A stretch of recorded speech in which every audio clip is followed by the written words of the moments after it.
Day 20. Today, I'm going to do my best to get this engine running by the end of the day. It's going to be a little tough though because we have to prep and paint our firewall first. So let's see how far we get today.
Where are you underneath? Huh? Oh, there you are. Come on, here. Back further.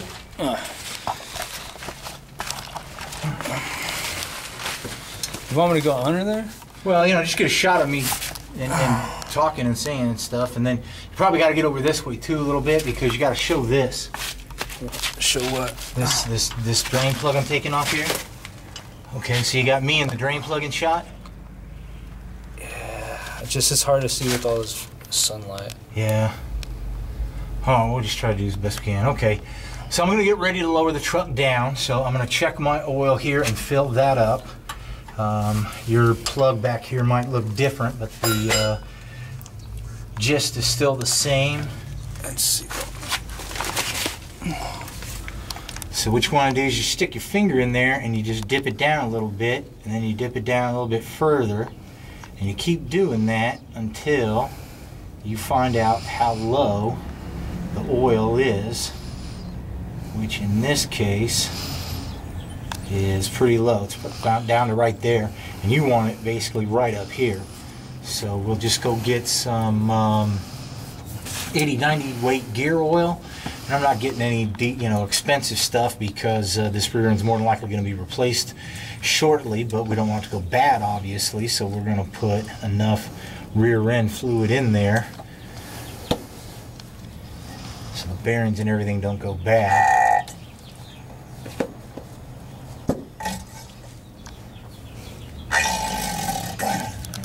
That sounds lovely. Yeah, good stuff. Let's see, yeah, so that's it. It's just a quart low. Yep, that's pretty good. Let's see if it's well, it's full. Okay, so that's good. So now I'll check the transmission, and it's basically about the same setup. There will be a little hole to check the oil with. Alright, come on back up. Okay, so on our transmission, right here, there's a plug, just like on the rear end. So we'll take this plug out, we'll do the same thing, stick our finger inside, see how low it is or not, and top off the oil there too. Okay, so while we're waiting for our firewall to dry up, we'll climb underneath with some undercoating and hit up underneath the cab. And we're also going to be climbing and in between the bedsides right here, where the double wall is, we're going to want to shoot some up there too, because that'll really catch rust.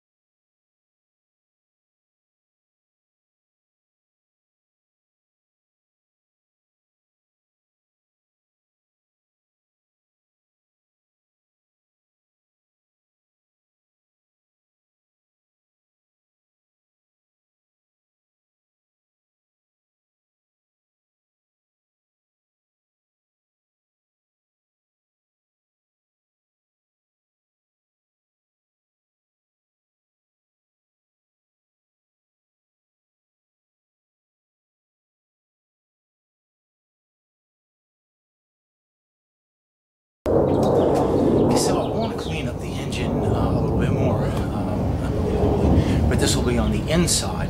So what I'm going to be doing is actually using transmission fluid. Transmission fluid is very thin, and it has a cleaning type of ability. A lot of the old timers will take their old transmission fluid that they get out of doing their transmission servicing, they'll put it in a big 55 tank, and they'll let engines soak in there for a day or two to get them all clean.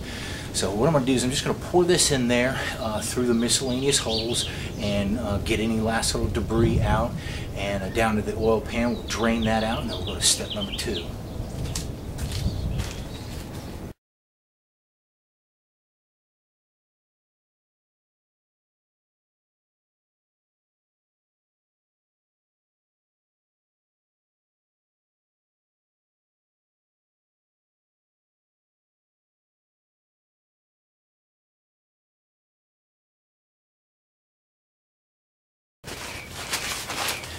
Okay, so now what I'm going to do is tighten up these valves right up here. I'll rotate the engine around until these 2 push rods are down and even, basically when the cylinder is at top dead center, and then I'll just kind of rattle them back and forth until there's not a lot of play in them, or no play in them actually. Then I'll tilt it down just about a quarter. I'm going to then rotate the engine 90 degrees, and then it'll be at top dead center of number 8, and then I'll go 9, and I'll adjust those, and I'll go another 90 degrees, and it'll be top dead center of 4 and 3, and et cetera, all the way down your firing order. So we'll go ahead and do that, and this is just kind of a preliminary adjustment. After we get it running and we get it warmed up and everything like that, then we'll do a final adjustment on them so they're as quiet as we can get them.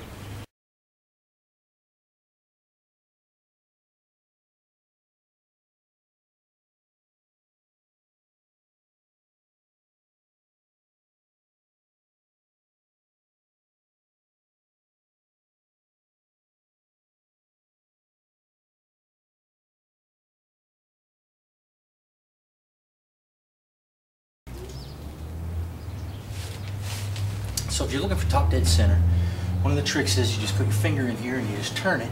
If you feel compression, that means that it's coming to the top of its compression stroke.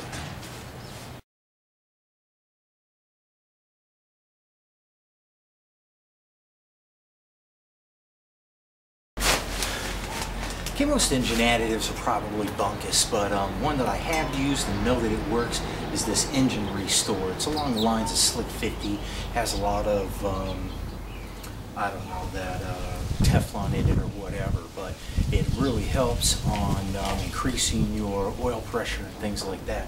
So now what I'll do is I'll tighten my oil pan, and I'll go ahead and just pour this stuff up on top here and in here and all, then rotate the engine around. Try to get it everywhere, really.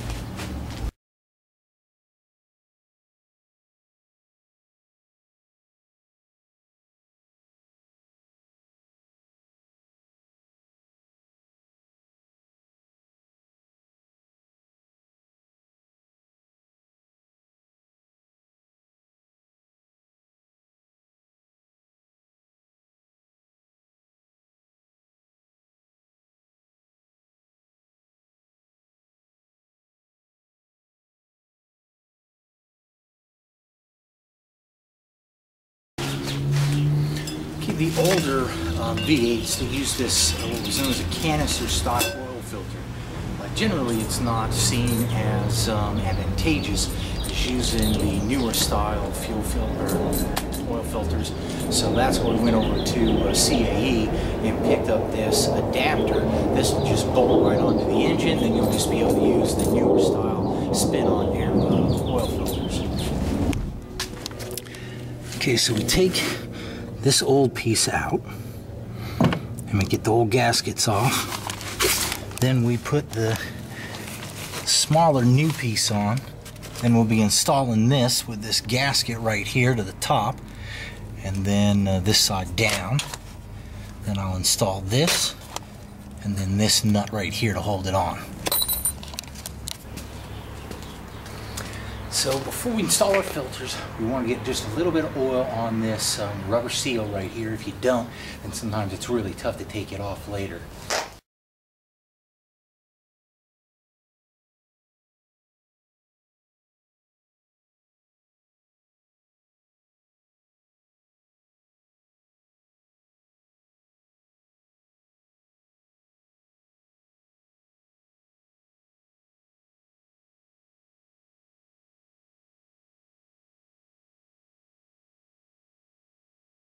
Alright, so over the past few days you've seen me working on this in between working on everything else. I finally got it where I like it, so now I'm going to go ahead and strip off all the rest of this paint and the primer so that I can go ahead and put a nice thin skin coat of filler on this too.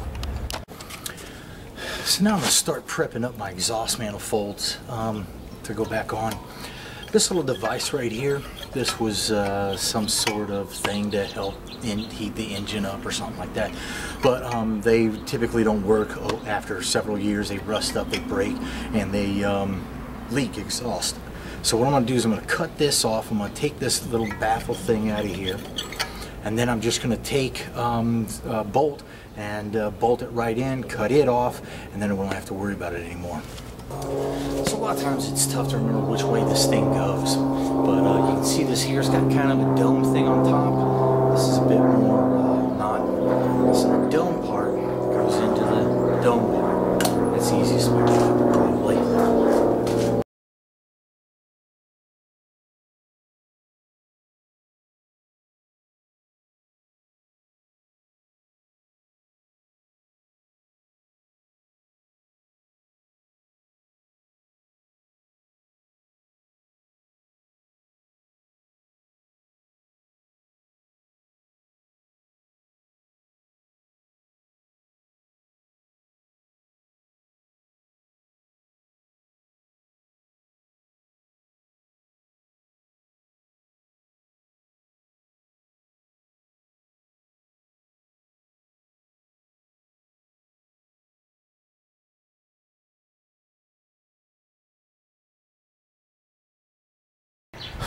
Okay, so we're all done for the day. Didn't get quite as far as I wanted. I really wanted to get that engine running, but we got the wrong igniter too, so we'll pick that up tomorrow and get this baby started. So we'll see you all then.